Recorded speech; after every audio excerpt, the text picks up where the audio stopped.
welcome back to The Short Game. This is a show where we talk about short video games, the sort of thing that you might pick up and complete in just a few hours, an evening, a weekend, games that respect your time. I'm your host, Reagan Kelly, and I am joined by two awesome co-hosts. Laura Nash, how are you doing, Laura? I'm doing spectacular. And Nate Heininger. How you doing, Nate? I'm doing well. Happy to be here. No one made an in their comfort zone joke. I was really expecting it just there. Man, You know what? me. I was sitting here and I was working through horse puns. I'm just like, you know what? I don't feel like any are up to my stand. I'm gonna just have a nice, clean, I'm glad to be here open, and falling down on the job. I was thinking about neighborly jokes. See, that's the world. Yeah, that's the world I was working into. And then he hit me with a great one, the comfort level, and I feel bad that I didn't get it. So I'm glad you were able to correct all of us with that. And this comfortable game that we're talking about today is Pocket Card Jockey. Pocket Card Jockey is something that I thought would be completely uninteresting to me. It is a weird release. Did you guys hear about this game when it came out back in May of 2016? I did, and I thought, well, I'm pretty full up on 3DS games because in May I had just picked up Luigi's Mansion and Ocarina of Time and Majora's Mask, and I decided not to buy anything else. I'm so glad that I gave this weird little thing a try, and then forced it upon all of my co-hosts. Thank you for doing that, Laura. I think I heard about it on like a sidebar conversation on like an episode of Retronauts or something, where they were talking about they never thought they'd care about a horse game as much as they are with this game. Other than that, I hadn't really heard about it very much, other than Laura, constantly telling us to play it. So I'm happy to have had the chance, because I actually like solitaire, which is about the most boring sentence that I think I've said on this show. But I don't know. I always just kind of thought it was a relaxing little game. This kind of removes a degree of the relaxingness of it, but adds some fantastic action horse racing elements that I'm excited to talk about. I mean, what else did the comforting slow pace of solitaire need than a timer and the fast-paced world of horse racing? It really is like a completely bizarre sounding mashup that works so much better than you would expect. The only reason that this game was on my radar at all was that it's by Game Freak. And Game Freak is the developer of the Pokemon series. The Pokemon franchise is like this bizarre corporate arcana-like thing. The games are developed by Game Freak, the Game Boy Advance, DS, and so on games.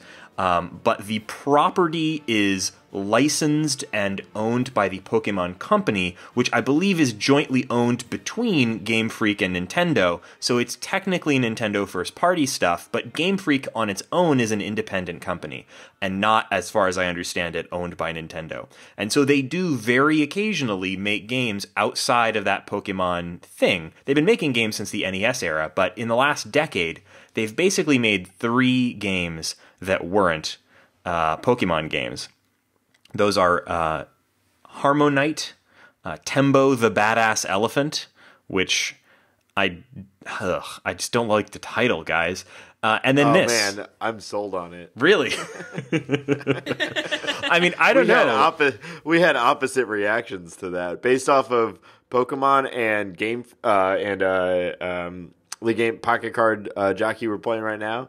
I'm all about a badass elephant game. I don't know. I've enjoyed everything they've made. So yeah, I've never played Harmonite or Tembo the Badass Elephant, but they're 2005 games, so just slightly over a decade ago, which makes me feel incredibly old. Actually, well, I was going to ask, what year did Harbo the Badass Elephant come out? Timbo, the Badass Elephant. Tembo, thank you very much. Yes, thank you. His name right. Tembo the Badass Elephant came out, I think, in 2014 or 15, like pretty recent. It was on the. It's on the PS4. I was gonna make like point out that like in 2002 like that's a pretty cool title. Well, I was going to say that one game of theirs that I like, they do when they step outside that Pokemon thing, they make some really incredible games. My favorite is Drill Dozer for the Game Boy Advance, which if you haven't played it, is finally out on the Wii U eShop.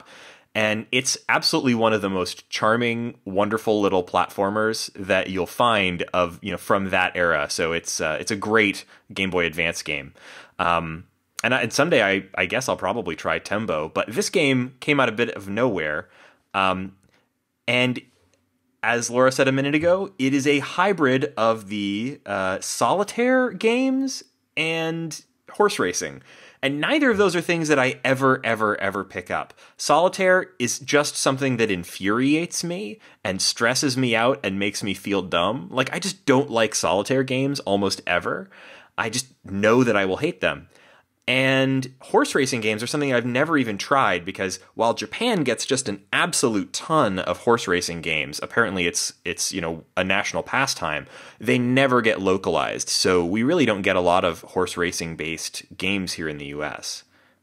This game, more than anything, feels like a title someone created in Game Dev Story, which we covered a while back. But it's as if someone picked two random genres, mashed them up, and then assigned them some story points and prayed that they get good reviews. Yeah. And this game's actually really fun. Yeah, really surprisingly so. To be fair, I think Game Freak knows that as well. The game is very self-referential and very like kind of satirical towards what is actually happening.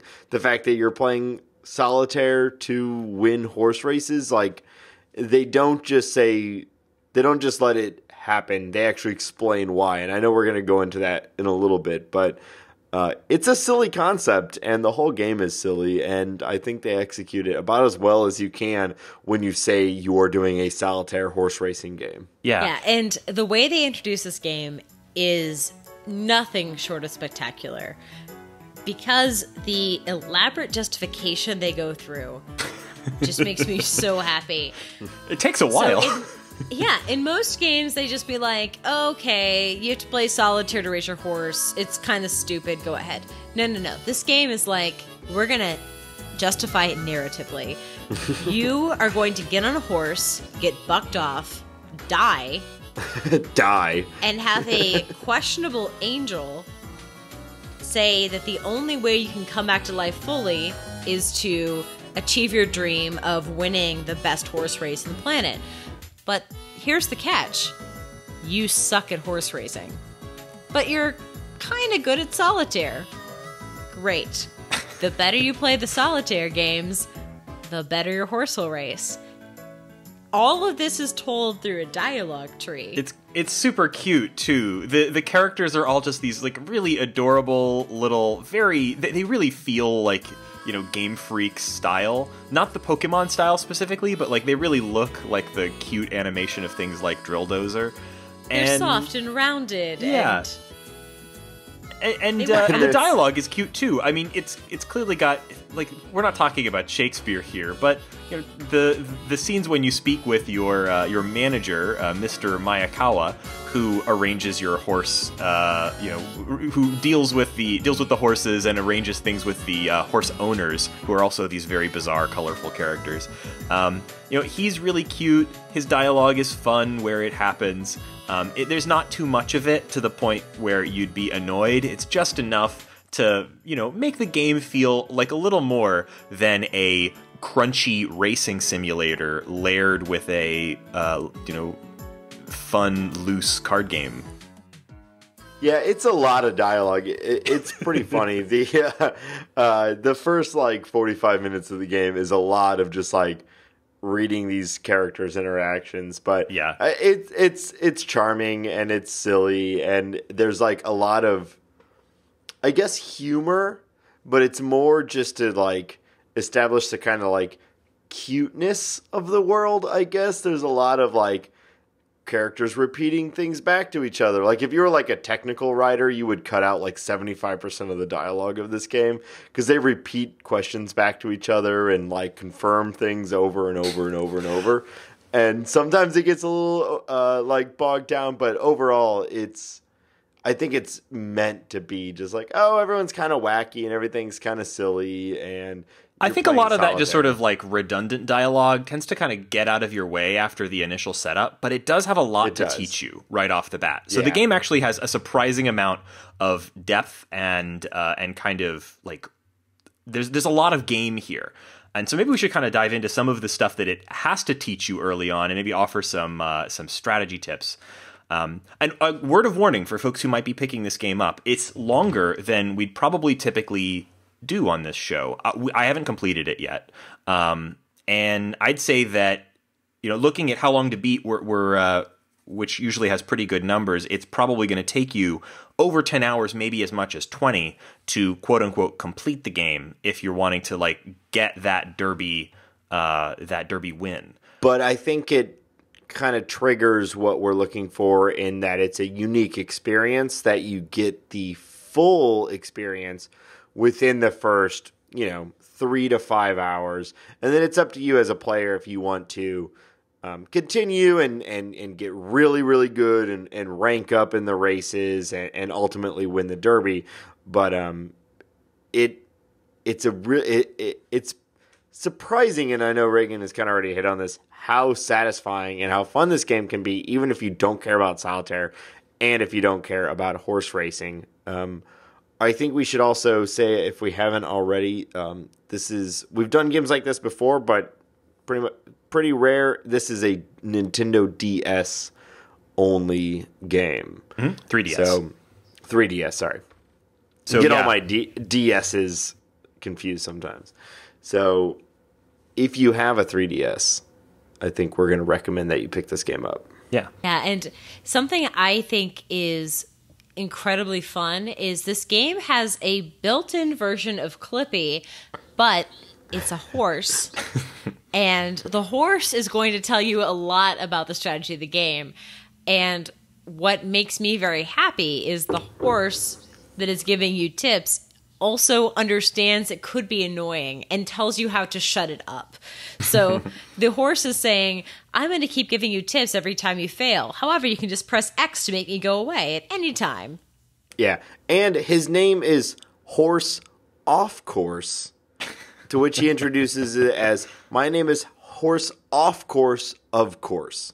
So if you're wondering the level of humor we're working with in this game, that's about where it sits. Is that kind of joke over and over and over and over again, which is not a criticism. Perfection. It kind of is, yeah. And so systems-wise, that horse has a lot of information to deliver. The game kind of breaks up into different chunks, and so I guess we should probably start with the structure. So first off, broadly, the game has kind of two main modes. There's growth mode and mature mode. So you're going to, throughout your career as a jockey, you're going to have many horses. And each time you kind of, I guess, adopt a horse, you're not really adopting them. You're like... train. You're getting the job of being that horse's jockey from its owner.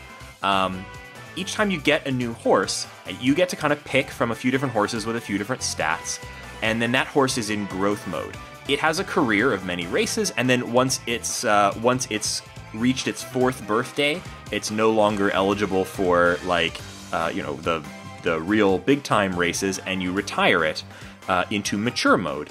And once you've done that a few times, that also opens up a separate mode of the game called the farm, where you can then breed your horses that you have retired to mature mode. And those horses can produce new horses through a magical process that I simply cannot understand. And then you can race those horses. So that's the sort of the broad strokes of the modes. We should probably start by talking about growth mode, which is where you're going to spend most of your time in the game. And growth mode is where, as you mentioned, you pick a horse and you get to name it. What were your horses' names? Oh, man. Tall, fast dog. So I had Romango as my character name, of course, and so my horse was Horse Mango. and Horse Mango has had a long and illustrious career. Oh. Yeah, multiple, Very nice. many placements in the. I don't know what they're Many called. trophies for Horse Mango. Thank you. And I named my horse Elote Supreme because I was eating Mexican food. I was gonna say, is that a Taco Bell menu? It's a little fancier than Taco Bell, but it's not very much fancier. That is perfect. I've had a few horses now, and I actually really enjoy. They all come with a name that's really cute. Some of the horses have great names. I'm trying to find. I took a photo of some of the standings, so I would have some of the games built-in names.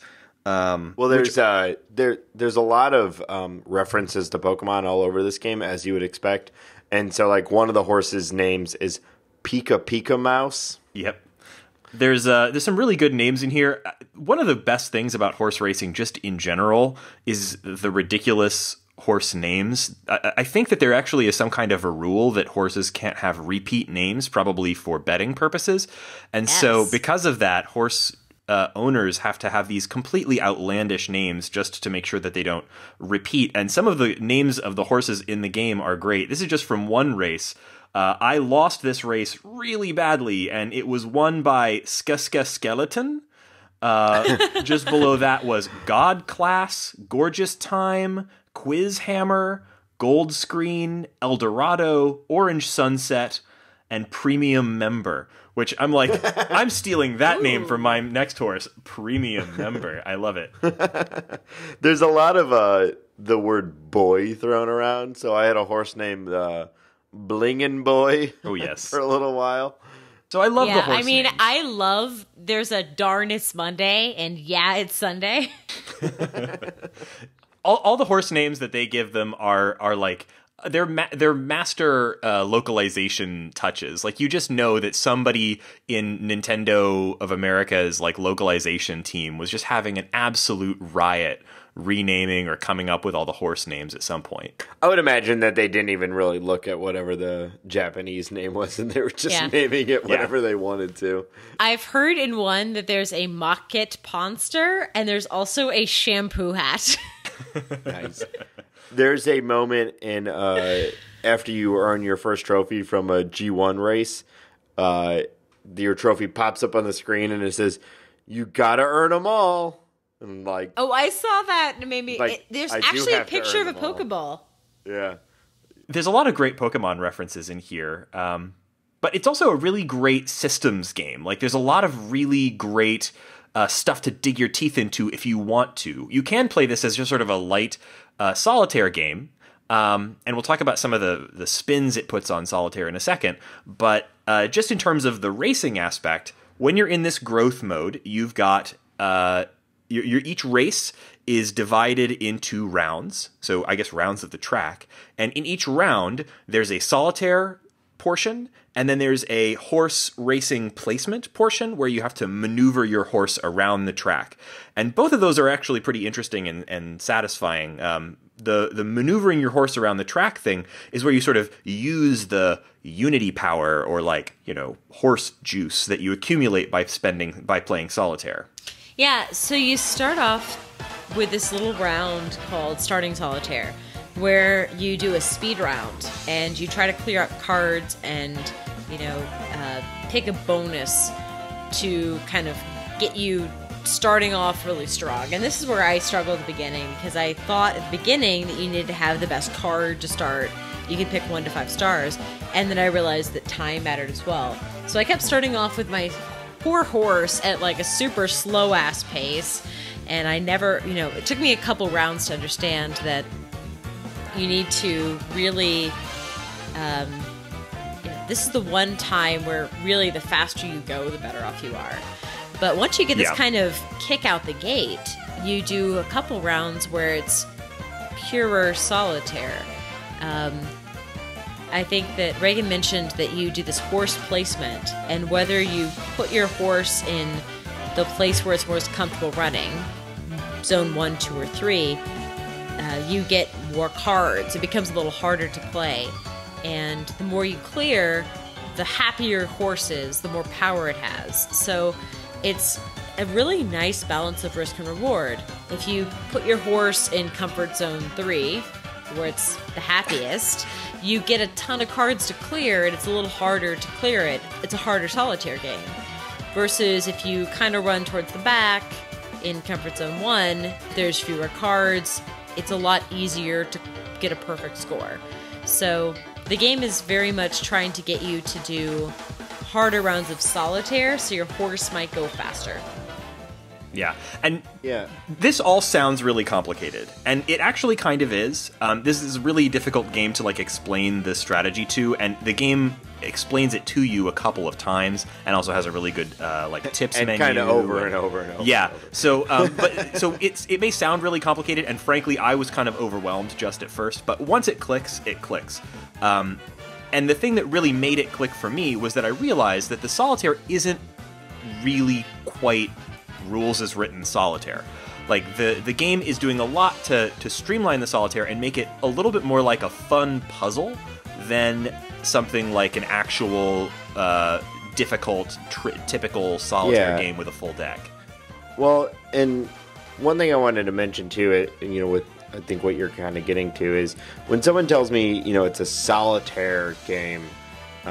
Honestly, like 99% of my experience with solitaire is what everyone's thinking of is like the Windows solitaire, where you have you need to pull the ace first, and then the 2 second, and then the 3. It's not that. It's rows of cards stacked on each other, just like you get in the front deal of solitaire.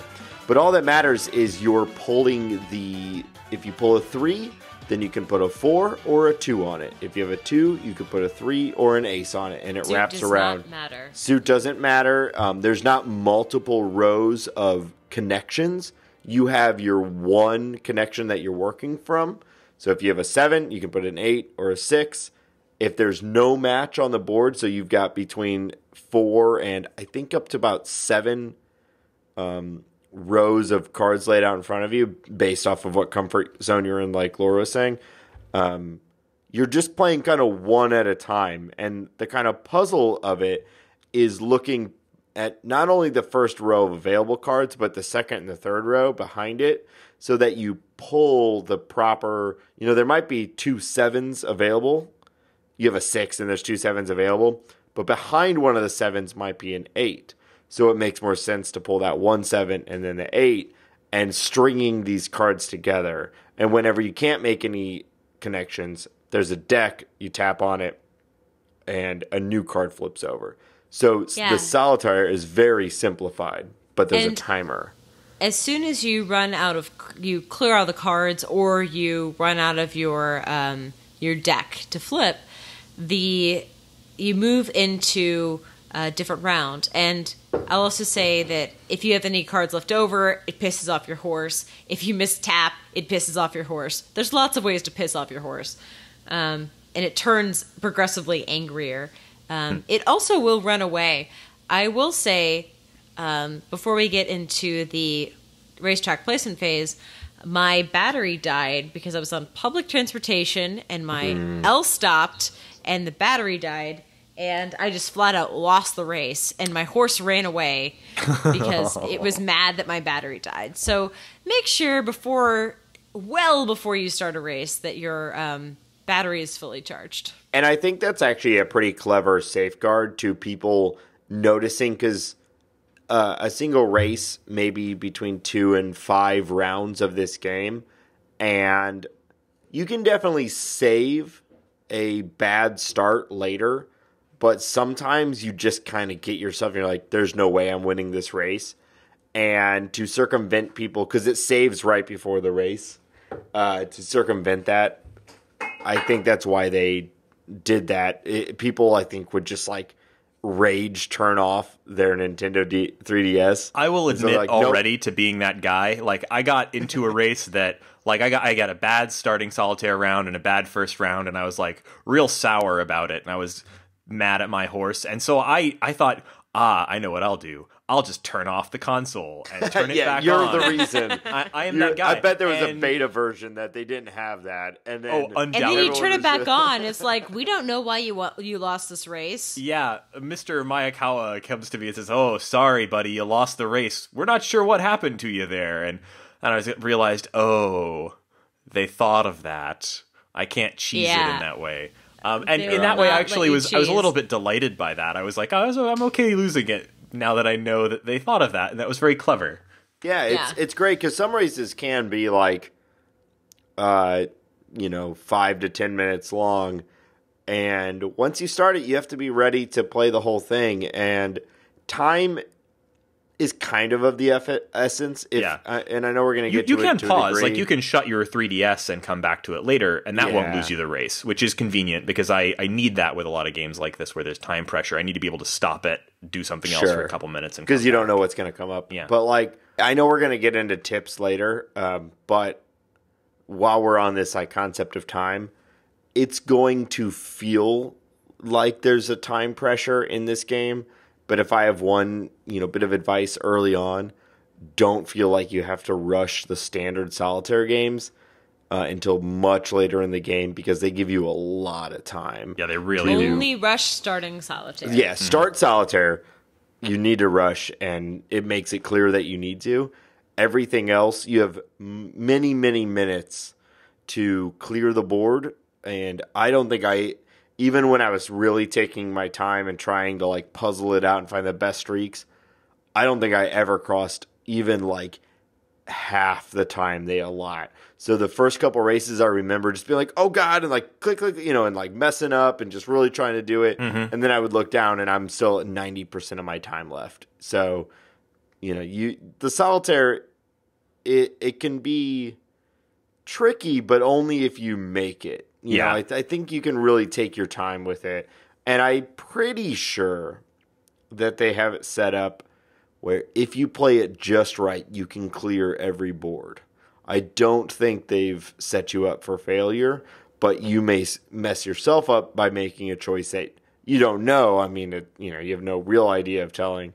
Later on may mess you up. I think you may be right. And I'm terrible at solitaire. In fact, to the point where, when Laura recommended we do this game, I was like, well, I guess I'm game to do a game I won't enjoy. I guess I'll just grin and bear it. And ended up loving the game, completely loving it. And I think the biggest choices that they did that turned it around for me was how much they simplified the solitaire to the point where even a solitaire dum-dum like me can do it. And not putting an enormous amount of time pressure on it. I was like, something I'm bad at with time pressure in a racing theme, I know I'm going to hate it. But the time pressure is really used sparingly and only when it makes sense. And when it doesn't make sense, like these longer solitaire rounds, they give you so much time that you really can you can take the time to focus on it and do it at the pace that you want. And that was such a relief when I kind of discovered that about the game. Really let me enjoy it. Yeah, and then the crazy part is after you finish your solitaire round, whether you run out of cards in your deck or you get a perfect score and clear everything, then you're put into this really odd place where you are trying to position your horse for the next lap. And there's so much involved in this. It took me round after round to quite understand what I was doing, but there are other horses to contend with that you might run into. You need to make sure that you are positioned far enough down the screen that you're not losing time in the turn radius. If you look at the lap and you realize you're about to turn a corner, there are cards to pick up.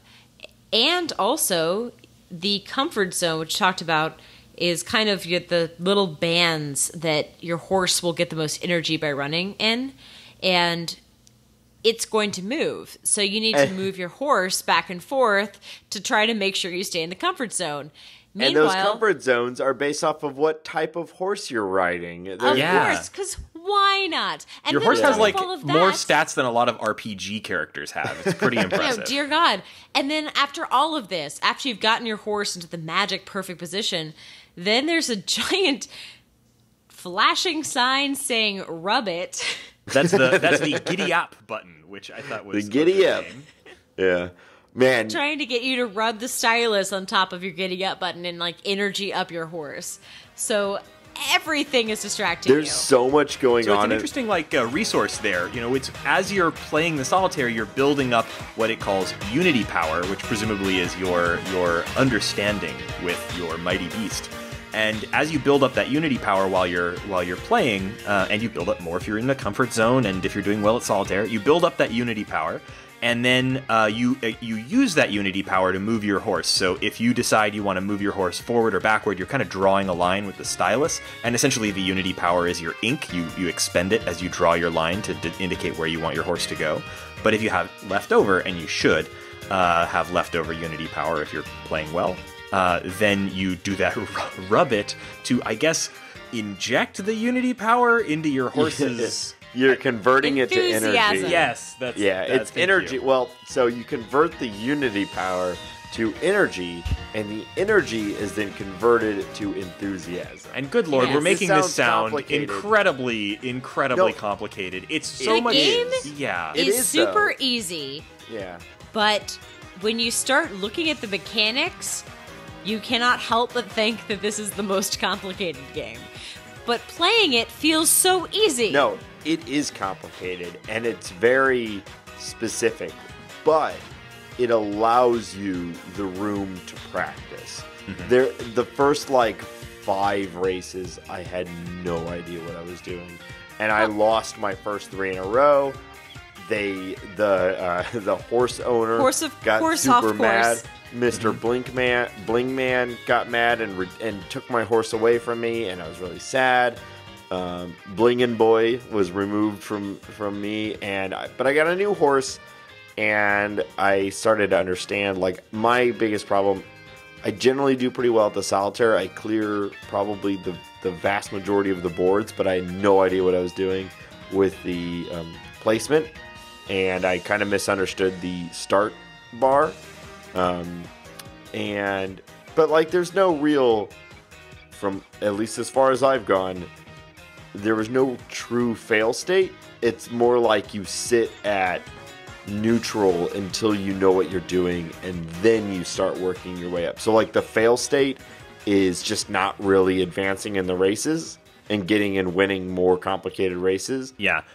You always get a fresh start. With a new horse, you always get a fresh horse, a fresh start. You're starting from scratch with each horse. And, you're progressing as you get better at the game. You're learning to play the solitaire portion better, and you're also getting better horses by doing things like the breeding and so on. So you're always kind of building towards final success, but it's not a big deal to screw up early on because you're going to get another horse. You get a fresh start, and you move on. And early on, some of the horses in the races that you're competing in are just flat out better than you. And I had a game where I aced every solitaire game. I was in comfort zones 2 or 3 the majority of the time. And in the final run, everyone's just faster, and I did bad. And then the advice from the horse off course was, hey, sometimes horses are just better than you. I was like, well, all right, Oh, I guess thanks. I'll get you. Yeah, I guess I'll get you next time, computer. It is very complicated, but not oppressively so. I mean, it's complicated like Pokemon is complicated. Yes, you can have a really powerful Pokemon and it'll do whatever it wants, but sometimes you need to compete. You need to worry about type, you need to worry about stats. Honestly, this is simpler in some ways. It's not quite as RPG-y. Your horse is stamina, meaning it doesn't get tired, and it's speed, which means how fast it can go. Yeah, you can play and enjoy this game as a casual solitaire game and really not pay much attention to the simulation aspect and still probably do basically okay and have a good time. Yeah, I mean, really, the actions you do are play solitaire and move a line of where your horse is going to go, and then rub a button so you get more energy. That's really that's really the actions. But if you want to win consistently, it's how do the 3 of those work together. But yeah, I mean, the stakes are low and it's fun and the animation is great. And the horses are super cute. everything is super cute. And is this a good time to talk about the music? Because I guess so, yeah. It's pretty, It's a goof. it's so over the top dramatic. It's like there was one song and it's in the middle of a solitaire game. So I'm like, I have a 4 looking for a 5 or a 3, and it's like the music that would play in the background of like a bank robber heist movie. It's so intense that it everything is so ramped up, and there's all these like people shouting and like crazy drum rolls and everything. The music so is funny. so into everything you're doing. And the best reward, if you are in comfort zone 3, the hardest comfort zone, and then you get a perfect score, not only do a bunch of Chinese or Japanese characters, I have no idea, don't at me, fly on a screen, but then Horse of Course pops up and is like, you did something awesome. Excuse me. Horse off course, of course. Pops up and is like, FYI, you unlocked a super secret awesome area. You should plug in your headphones because the music soundtrack is going to get bonkers. Like, the horse literally tells you that the soundtrack is going to go off the wall and that he really likes the soundtrack. So, It's like, you know, the some of the more insane songs from like Katamari, where there's just so much going on at the same time and so many different noises, and it's like crazy upbeat. It's fantastic. And there was a couple times where I would just like leave the game going and just like, what am I listening to? This is a solitaire game, and they are in it right now. They are feeling it. It's fantastic. Yeah, they took it seriously. It's a pretty good. Yeah. So I think we've pretty much covered the racing stuff. There's a little bit to talk about with regards to like breeding horses and everything, but to be honest, I haven't gotten very far into that yet. I'm looking forward to it because it apparently has a feature where once you get to a point where you are getting horses that you're, I guess, proud of, you can share them with friends by sending QR codes to each other and scanning them with the 3DS's camera, which I think is a great idea. But yeah, that's pretty much the game. There's the mature mode where you can race with, I guess, less pressure with mature horses that, you know, you're not learning new skills or improving the horses anymore, but you can race with your best horses and keep them around. And I guess that's kind of the story. It's just kind of like development world. Like I think they did a good job of keeping you invested in the world of the game. You can go to your stable and see your previous horses. You can retire horses. Like you said, you can breed them. There's a little shop, which I don't know about you guys, but I bought basically everything, every single race. Before a race, what's her name? It's like Chicky or something like that. She only speaks in bird sounds. And I don't remember her name either, but yeah, she has... She had. I was kind of hoping for more variety with the items, but the items are super useful, and you should definitely get them because it's very free with giving you money, and the items aren't that expensive. Yeah, they're cheats basically. Yeah, and they're very useful cheats that you can use at various points in the game to do things like automatically highlight your possible moves when you're playing, or automatically flip cards. If you flip one up from your stack that is useless, it'll automatically flip to the next one for you. Or there's a riding crop that I still have no idea what it does, but presumably it makes your horse go faster or something. So yeah, lots of little extra bonuses. Carrot's where it's at. It's the carrot's there. Buy the carrot, gives you more stamina. Yeah, they just give you a lot. Like, I think it works for this show because if you want to, you can play it over, several hours, win a ton of races, and feel like, okay, I had a great time with this strange solitaire horse game. And then if you want to, you could get really into it and work on breeding your own horses and creating your own stable and winning every single race and kind of becoming the king of solitaire horse racing. Yeah, it's depth if you want it, but it doesn't Like it still has the feeling of I actually a lot of folks don't like the word casual game, but it has the feeling of a casual game for me in that it's casual Fridays. Like this is sit on the couch and enjoy a little solitaire or, in between things without it feeling like something that I need to invest an enormous amount of time and effort in. But it still has enough depth that I feel like I'm actually, playing a game. It's not like the nothing solitaire apps on your iPhone or whatever. Yeah, I mean, I played during my lunch break today, and I played for an hour, and I will say that 30 minutes in, I was surprised. I'd done 2 or 3 races already, and I was like, oh wow, 30 minutes have passed. Not because the game seemed long, but just because it felt like I was having a really in-depth experience and was kind of surprised it went so fast. So I think this game, because of its casual complexity, I mean, any casual game worth its salt has a lot behind the surface. You can get really sucked into Pac-Man 256 or a Bejeweled and really get into the mechanics.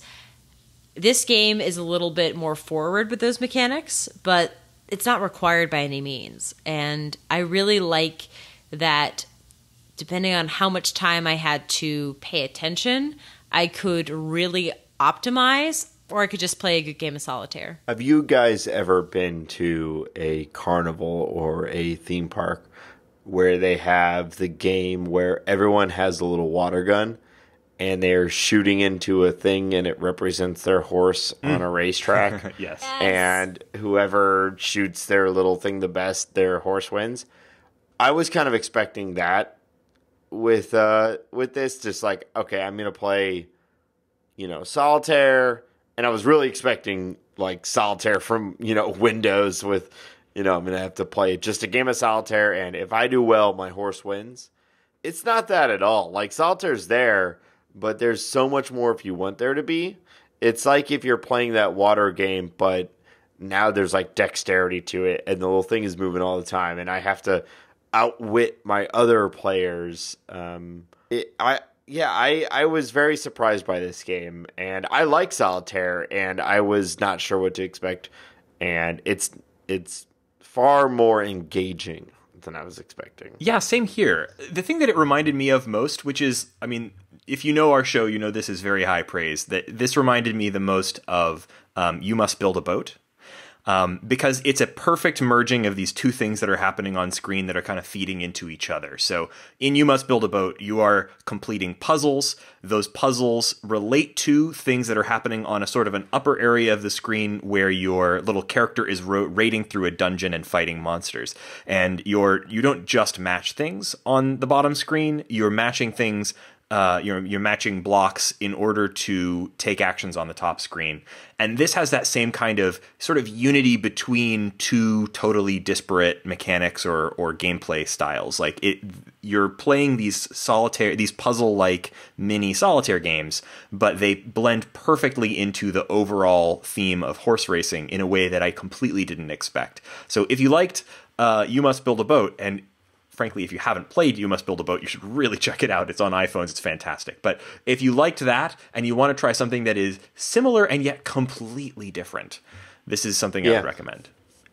You Must Build a Boat, I believe, was on both me and Laura's top 5 games. It was like maybe 1 or 2 on both of ours. Like it was possibly the game of the year, secretly a short game last year. And I feel like I think it's a fantastic comparison, and I feel like we're in opposite boats, or at least I can be in your shoes a little bit, because I feel like I'm bad at match 3 games, and You Must Build a Boat, as I just said, one of my favorite games of all of last year, and it's something that I just think about all the time. And I don't even really like match 3 or feel that I'm good at it, and I love that game. So if you're sitting here thinking, as Reagan experienced himself, if you're sitting here thinking, solitaire, you're just adding up and down a deck of cards, like it really is not justice. It's just a mechanic of a complete interesting and fun game, and it's the people who made Pokemon. And if you and it's only what is it, like $7? Like, this is not a huge investment. If you already have a 3DS, like this is a no question, like $7 or I think maybe $8, I don't remember, but it's under $10 and it's on the 3DS eShop. You can download it in a couple of minutes. So like, I would say that's the only barrier. If you don't have a 3DS, I'm sorry. Thank you for listening this far. If you do have a 3DS, but stick around for a minute because we're going to talk about other solitaire games. Yes, indeed. If you do have a 3DS, there's no reason not to get this game. It's fun. It makes use of the two screens. It makes use of the stylus, which I can't remember the last time I felt like a stylus was the right move on a 3DS game. Elite Beat Agents. Okay, I haven't played that yet, but I play a lot of just like Mario and Pokemon basically on my 3DS, so I'm very rarely using the stylus, and it definitely was a good choice on this. Mm-hmm. Even more so than like a touchscreen. Like, this actually works better with a stylus on a 3DS screen than I could ever imagine it working on a smartphone or an iPad. Yeah. Mm-hmm. Yeah, absolutely. The dexterity of it, the individual point and click of it is very specific. And there'd be a couple times where I would have like, okay, there's 10, 9, 8, 7, 6 all on my screen. And you would hit the 6 first. Oh. Or I'd miss the 10 and go 9, 8, 7, and it would just be like bloop, bloop, bloop, bloop, bloop, and my horse would get sad, and then I would get sad, and it was bad times. But anyway, this game is fun and it's silly, and the language is constant and redundant, and it still works. And I highly recommend it. Absolutely. And the owner is borderline racist with the giant teeth. Oh my god! Very cute little characters, though. They say bling all the time. Like, bling is still something that people refer to as. Hey, this game originally came out in Japan in 2013. That was all very au courant when it first came out. All right, that's fair. So Laura, you recommended this game to both me and Nate, and it seems like it's a bit of a theme because you'd also been trying to get me to play another solitaire game that I sadly hadn't gotten around to yet. And actually, in some ways, I think they might complement each other. So maybe tell us a little bit about that game. Yes, so Regency Solitaire, I wouldn't say, again, it's not exactly short because I've pumped in, I believe, 12 hours so far into Regency Solitaire, and it is a Regency, aka Jane Austen era themed game, and it's a very odd theme, the idea being that your brother Edward has lost the family fortune by gambling it away, and for some godforsaken reason, the only way that you can get it back is by gambling on solitaire. Because people gamble on solitaire, that's a thing. Everyone's really cool with the idea that you're going to save the family by playing cards for money. I don't understand. But basically, you play cards, and they get increasingly complicated. They're in different arrays. You're playing solitaire. And you can, as you earn more money, you can buy things for your salon that will offer you power-ups or also just make you more badass. You can get a better dress. You can buy a Cupid statue where you can shoot cards out of the way. The Cupid statue comes to life and literally shoots an arrow at the card and makes it disappear. So satisfying.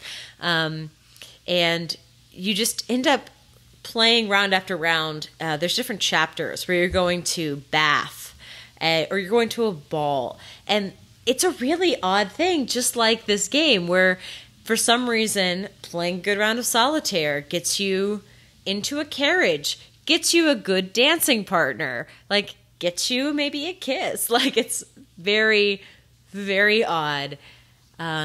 Also, one of the best things about this game is that you'll be playing with somebody, and then you'll, like, unearth a stack of cards, and suddenly a jeweled necklace or a tea set will be hiding under the cards. Who is hiding a tea set under the cards?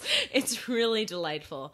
When you first recommended this game to me, I think I held off on playing it. Like, I was dragging my feet a little bit.